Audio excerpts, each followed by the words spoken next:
জুবিনদাৰ এটা ফিল্মৰ ডাইলগ আছিলে, মোৰ কোনো জাতি নাই, মোৰ কোনো ধৰ্ম নাই, মোৰ কোনো ভগৱান নাই, মই মুক্ত, মই কাঞ্চনজঙ্ঘা।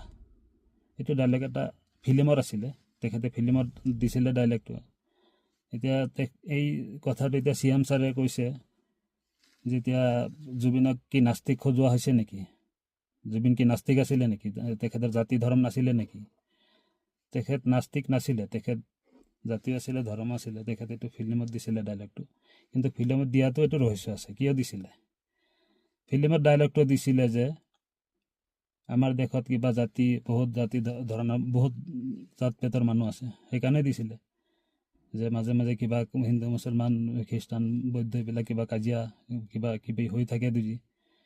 এই মোক মানুহে ভাল পায়, মই এটা ডাইলগ দিওঁ, এই ডাইলগটো মানে ফ'ল' কৰিব, মানিব, সেইকাৰণে দিছিলে তেখেতে ডাইলগটো। বহুত ভাবি চিন্তি দিছিলে। আৰু সেই ডাইলগটো দিছিলে কিয়? যে কিছুমান বেছি উগ্ৰ হিন্দুত্ববাদী আছে, কিছুমান উগ্ৰ মুছলিমপন্থী আছে, কিছুমান মৌলবাদী আছে। তেখেতবিলাকে খালি অসমত ধৰ্মৰ নামত কিবা কাজিয়া লগাই থাকে, ঝগৰা লগাই থাকে। তেখেতে সেইটো ভাবি সেইটো চিন্তা কৰি দিছিলে ডাইলগটো।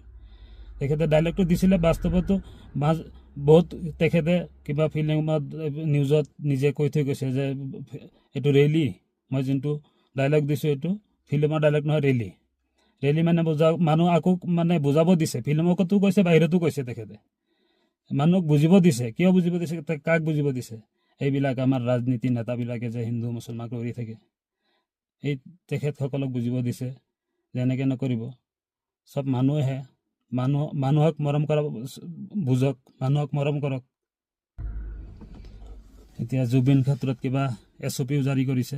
SOP এতিয়া সেইদিনাখন জুবিন দা ঢুকাইছে, সকলোৰে মৰমৰ গায়ক আমাৰ সেইদিনাখনে ঢুকাইছে। এতিয়া কিমান মানুহ এতিয়া আহিব পৰা নাই অসমত। আমাৰ 3 কোটি 3.5 কোটি মানুহ বোলে।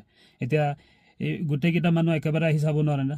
এতিয়া আগে পিছে কৰি আহি আছে। এতিয়া এনেকৈ থাকিব 6 মাহ বছৰ দিন ভিৰ থাকিব। এতিয়া কোনোবা ইমান দূৰৰ পৰা আহিব, গোটেই ৰাতি আহিব, আহি পেলাই ৰাতি আকৌ ৰাতিডাল ক'ত থাকিব? এতিয়া বৰ্তমান SOP জাৰি কৰক। কিবা অভদ্ৰতা কৰিছে, মদ ক'ৰবাত মদ ঢালিছে, কি কৰিছে, সেইকাৰণে সেইবিলাকৰ কাৰণে কৰক। মানুহ অহাত কিয় আপত্তি?